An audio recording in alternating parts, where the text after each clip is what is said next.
Commander Zixtal stood before the holographic display, his 4 eyes narrowing at the image rotating before him. The recovered human weapon floated in the projection, a crude assembly of metal and polymer that seemed almost insulting in its simplicity. His crystalline exoskeleton clicked softly as he shifted his weight, the sound echoing through the sterile command chamber of the Verixi flagship, Eternal Dominance. "This can't be their primary infantry weapon," he muttered, manipulating the hologram with a gesture of his upper limb. The object rotated, revealing every angle of what the humans designated as an assault rifle.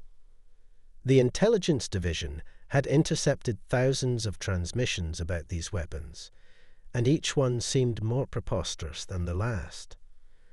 Lieutenant Ranza, his most trusted analyst, stood at attention nearby.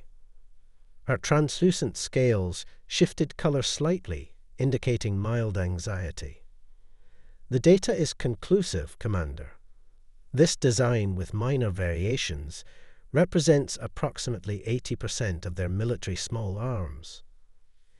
Zixtal's secondary hearts began pumping faster with excitement. If this was truly the extent of human military technology, the invasion would be even easier than the High Command had predicted. He had spent cycles analyzing human civilization, watching their entertainment broadcasts, and studying their military exercises. Everything pointed to a species that had somehow achieved spaceflight while maintaining laughably primitive weapons technology.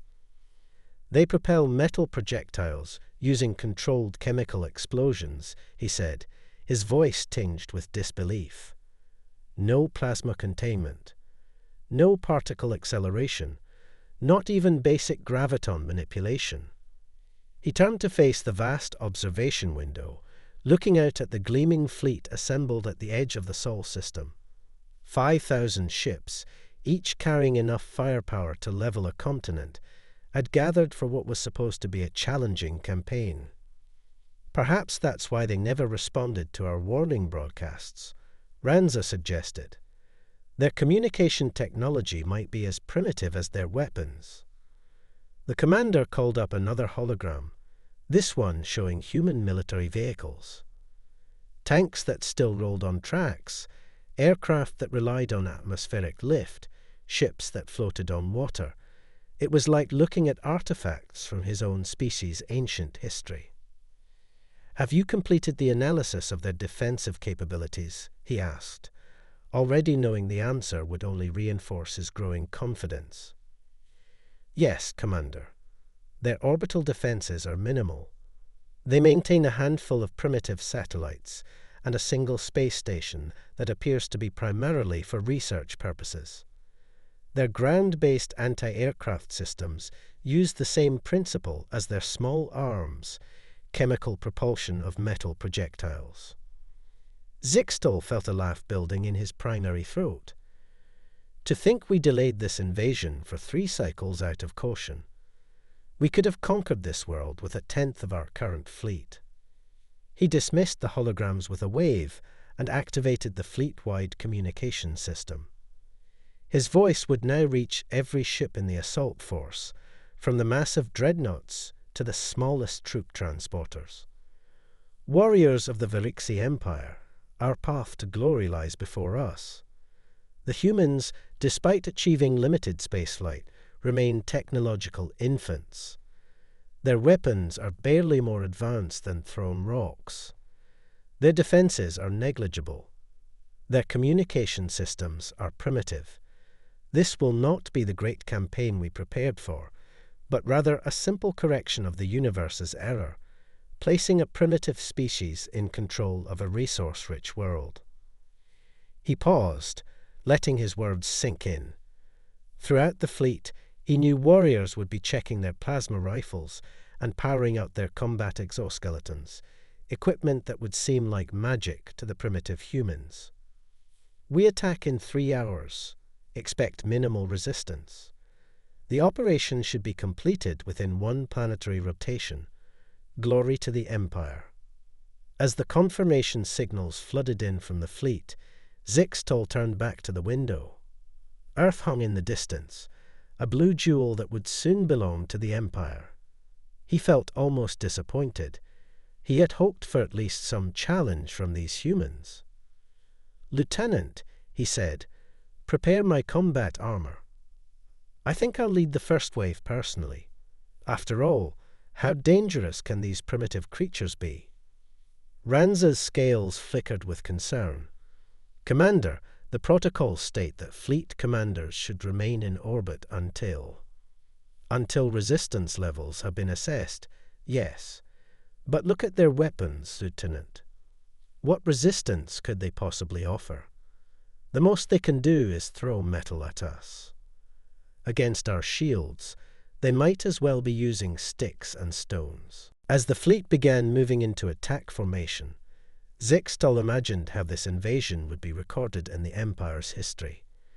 The commander who conquered a spacefaring race armed with projectile weapons. The very thought made his primary heart swell with pride. He had no way of knowing that his name would indeed be recorded in history, but not in the way he imagined. In the years to come, pulling a Zixtol would become military slang for catastrophically underestimating an enemy's capabilities.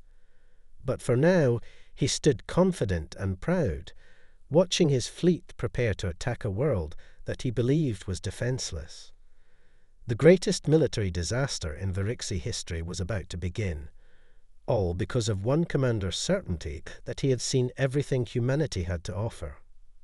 The first plasma bolt that splashed harmlessly against the concrete bunker should have been Lieutenant Kane's death sentence. Instead, it became the moment she truly understood her enemy. "They're using standardized energy outputs," she barked into her radio, dust falling from the bunker's ceiling as another volley hit. "No variation in power or frequency. Their weapons are predictable." She didn't need to explain the significance to her fellow soldiers. Predictable meant counterable. Above the hidden bunker complex, Commander Zixtol's simple occupation was unraveling. His gleaming troops, arranged in perfect formation, found their energy shields flickering and failing against weapons that should have been harmless. The humans weren't just throwing metal. They were throwing it with terrifying precision and variety. "Impossible," he hissed, watching another dropship spiral into the ground. "Their primitive projectiles shouldn't be able to penetrate our barriers." His own shield flickered as fragments from something called a shotgun peppered his position. The tiny projectiles, seemingly random in their spread, had been calculated to create overlapping impact points that stressed shield generators beyond their capacity. "Commander," Ranza's voice crackled through his combat suit's communicator, "we're detecting unusual radiation signatures from their projectiles. They'd done something to the metallurgy." A deafening explosion cut off her transmission. Zixtol spun around to see one of his warrior units disappearing in a cloud of shrapnel and flame. The humans called it a claymore mine, another primitive explosive device that simply threw metal fragments. But these fragments were accelerated to velocities that transformed them into hypervelocity projectiles, turning simple steel into something that rivaled plasma weapons in destructive power. "Fall back to secondary positions," he ordered, his confidence evaporating like morning dew. "Maintain shield rotation frequencies. Don't let them." The ground beneath his feet erupted. More humans emerged from hidden bunkers and trenches, their weapons a symphony of engineered destruction. Their rifles, far from being primitive, were masterpieces of metallurgical science. Each bullet was a precisely crafted projectile with carefully calculated weight distribution, spin ratios, and impact characteristics. Lieutenant Kane watched through her scope as alien troops scrambled for cover. Their formations, so perfect for energy weapon combat, made them perfect targets for the interlocking fields of fire her units had prepared. The aliens had expected stones thrown by primitives. Instead, they faced the culmination of centuries of ballistic science. "They're clustering behind their heavy shields," her spotter noted. "Time for the big guns." Kane allowed herself a small smile. "Signal Baker Company. Show them what a primitive railgun can do." Miles away, hidden artillery positions hummed to life. The aliens had searched for energy weapons, for plasma cannons, for all the things they considered advanced. They hadn't bothered looking for the massive electromagnetic accelerators humans had buried in the hills. The first shot from the railgun array broke the sound barrier 4 times over. It struck an alien shield wall with enough kinetic energy to vaporize both the shield and everything behind it. The aliens had built their defenses to deflect energy weapons, to absorb plasma, to redirect particle beams. They hadn't prepared for the simple physics of a depleted uranium penetrator moving at Mach 12. By the first star, Zixtal watched in horror as his heavy assault units disappeared in flashes of light brighter than their own plasma weapons. What kind of primitives are these? His answer came in the form of more human soldiers emerging from camouflaged positions. Their primitive weapons had been refined through countless conflicts, each iteration more deadly than the last. While the Verixai had focused on energy weapons, humanity had mastered the art of kinetic kill vehicles, turning simple physics into an art form of destruction. "All units, full retreat." Zixtal's order came too late. The humans had predicted his fallback positions, had calculated the exact routes his troops would take. Every avenue of escape was covered by overlapping fields of fire, every possible defensive position pre-sighted by artillery. Kane watched through her thermal scope as alien dropships tried to rescue their stranded troops. The ceramics in their hull armor were excellent at dissipating heat from energy weapons. They did nothing against tungsten carbide penetrators designed to defeat exactly that kind of protection. "Command, this is Forward Observer Kane," she reported, marking another falling dropship. "Phase 1 of the welcome party is complete. Enemy forces are retreating in disorder. Request permission to begin Phase 2. The response came immediately. "Permission granted, Lieutenant. Show them what else primitives can do." As Zixtal's surviving forces fled to their orbiting ships, they failed to notice the small devices attaching themselves to their hull plates.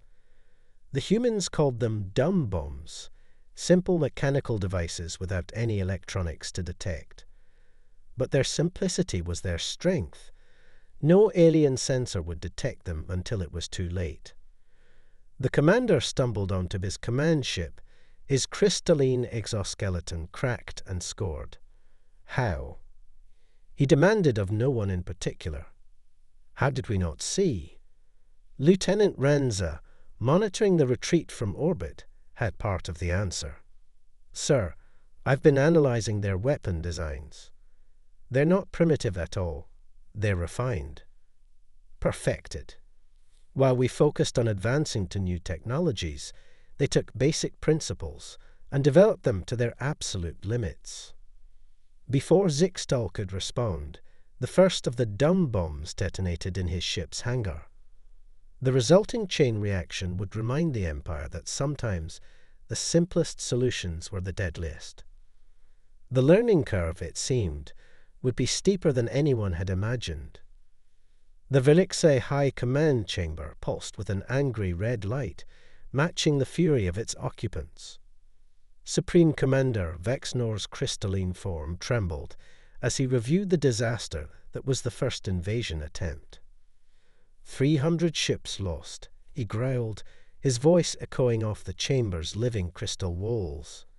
2,000 warriors dead, all because of primitive projectile weapons.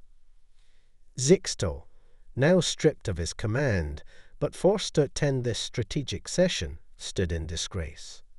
"Supreme Commander, these humans, they're not what we thought.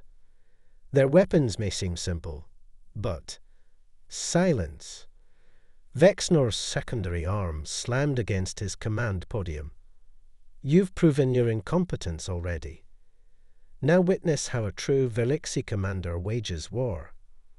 The holographic display at the Chamber Center came to life, showing the largest fleet ever assembled in Velixi history.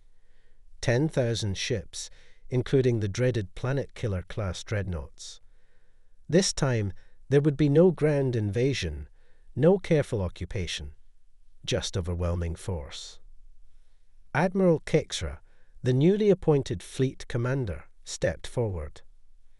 Her iridescent armor gleamed under the chamber's lights. The humans have shown they can defeat our ground forces. Very well. We will simply eliminate their ability to resist from orbit. Our energy weapons are predictable, a quiet voice interrupted. All eyes turned to senior scientist Thalve, who had been analyzing the first battle's data. Her scales shifted nervously, but she continued. The humans have already demonstrated an understanding of our shield and weapon technologies that should be impossible. We must assume. Assume nothing. Vexnor cut her off.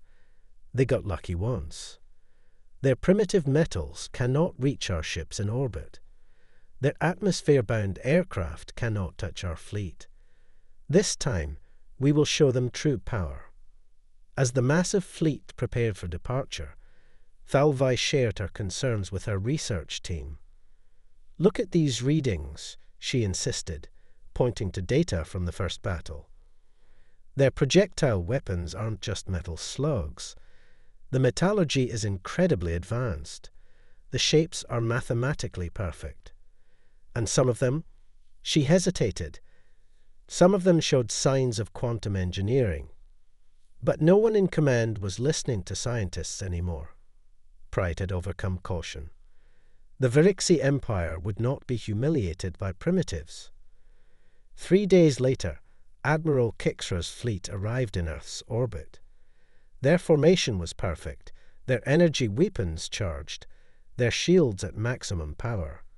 They expected to find a helpless planet cowering before their might. Instead, they found humanity waiting. The first sign that something was wrong came when their long-range sensors detected movement in the asteroid belt.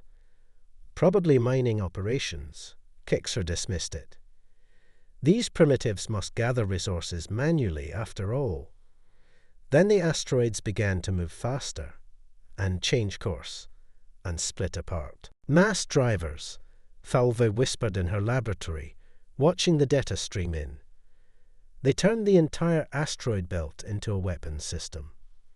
The human defenders had spent the last 3 days positioning thousands of mass drivers throughout the solar system. Now they unleashed their payloads, simple rocks, accelerated to relativistic speeds by electromagnetic rails hundreds of kilometers long. The same principle as their primitive rifles, scaled up to astronomical proportions. Evasive action.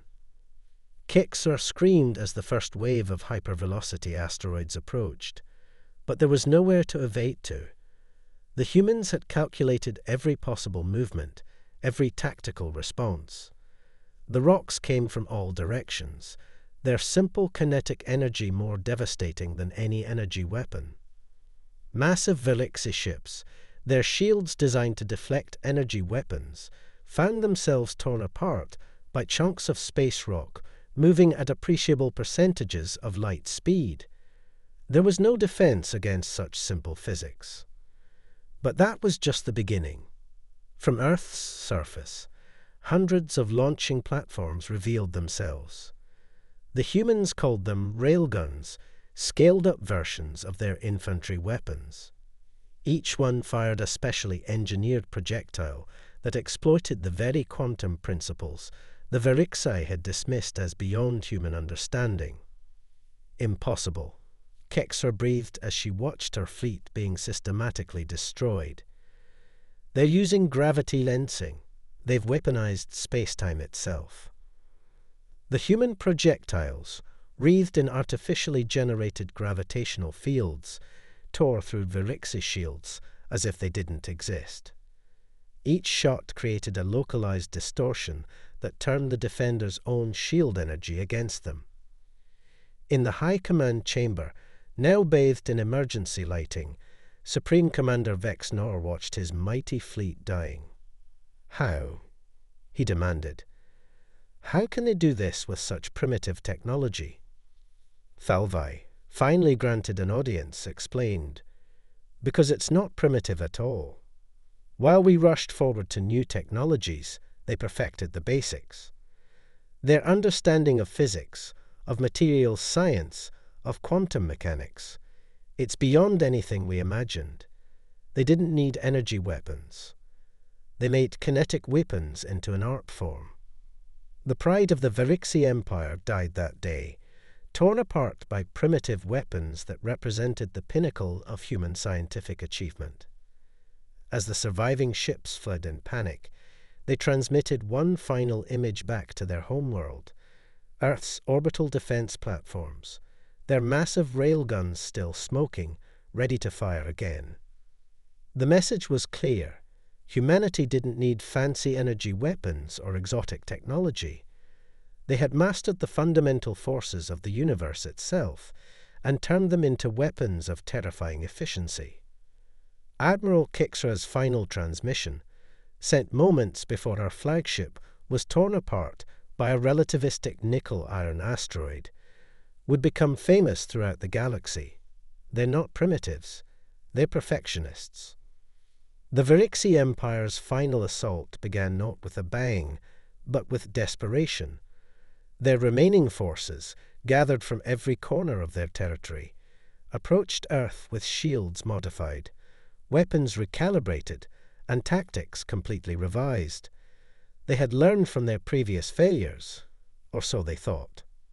Fleet Admiral Jixnar, their last great military leader, had spent months studying human warfare. They mastered the basics, he told his commanders. So we must become unpredictable, random. Chaos is the answer to their precision. On Earth, Director of Defense Ramirez stood in the Global Command Center, watching the approaching armada with calm determination. They still don't understand, she said to her staff. Show them Operation Newton's Cradle. What the Virixi saw next would be remembered for generations as the moment they truly understood human ingenuity. From Earth's poles, massive structures emerged from the ice. The aliens' sensors registered them as simple metal constructs, primitive, like everything else human. They were anything but primitive. Gravity wave detected. A Virixi sensor operator shouted. No, thousands of them. The structures were humanity's masterpiece. Orbital defense arrays that manipulated gravity itself. Each simple metal construction was actually a hyperdense matter manipulator, creating precisely calculated gravitational fields that turned space itself into a weapon. The Virixi fleet found itself caught in an impossibly complex web of gravitational forces. Ships were crushed, stretched, and torn apart by the fundamental forces of the universe, wielded with mathematical precision by human engineers who had spent centuries perfecting their understanding of physics. This is our true strength, Ramirez broadcast on all frequencies. Not the weapons themselves, but the science behind them, the mathematics, the understanding. But humanity wasn't finished. From hidden bases on Mars and Venus, electromagnetic accelerators powered up, simple in principle, devastating in execution. Each one fired projectiles designed to interact with the gravitational fields, creating a cascade of destruction that violated everything the Virixi thought they knew about space warfare. In the ruins of the Virixi command ship, Fleet Admiral Jixnar watched his empire's last hope crumble. The humans hadn't just defeated them, they had revolutionized warfare itself by mastering its most basic principles. The final blow came not from some exotic weapon, but from a simple message transmitted to every surviving Virixi ship. It contained humanity's complete understanding of physics, mathematics, and engineering, freely given to their defeated foe. "We never wanted war," the message read. "We wanted understanding. You saw our weapons as primitive because you didn't understand the science behind them. Here is that science. Learn from it. Grow from it. Join us in exploring the universe's true potential." Jixnar, reading the transmission, finally understood. Humanity's greatest weapon wasn't their railguns, their gravity manipulators, or their relativistic kill vehicles. It was their willingness to perfect the fundamentals, to truly understand the physics behind their technology. In the years that followed, the Virixi Empire transformed. They abandoned their obsession with energy weapons and exotic technology, instead learning from humanity's example. The two species eventually became allies, working together to advance science and exploration throughout the galaxy. On the anniversary of the war's end, a new monument was unveiled on both Earth and the Virixi homeworld. It wasn't a weapon or a battleship, but a simple sphere of iron, perfectly engineered down to the atomic level. It symbolized both humanity's mastery of the basics and the price of underestimating those who appear primitive. The inscription read, "The universe's greatest lessons are found in its simplest principles." As Ramirez and the now Ambassador Jixnar stood before the Earth monument, she smiled. "You know," she said, "we never wanted to prove our superiority. We just wanted to show that true advancement comes through understanding, not complexity." Jixnar's crystalline form shimmered in agreement. "The most ridiculous weapon humanity bet on wasn't a weapon at all," he replied. "It was knowledge itself." And so ended the great war between humanity and the Virixi, not with the thunder of guns or the flash of energy weapons, but with the quiet triumph of understanding over arrogance, of wisdom over assumption, and of respect over fear. The stars watched in silence as two species, once enemies, now walked together into a future built not on the hunger for more powerful weapons, but on the shared desire to understand the universe's most fundamental truths.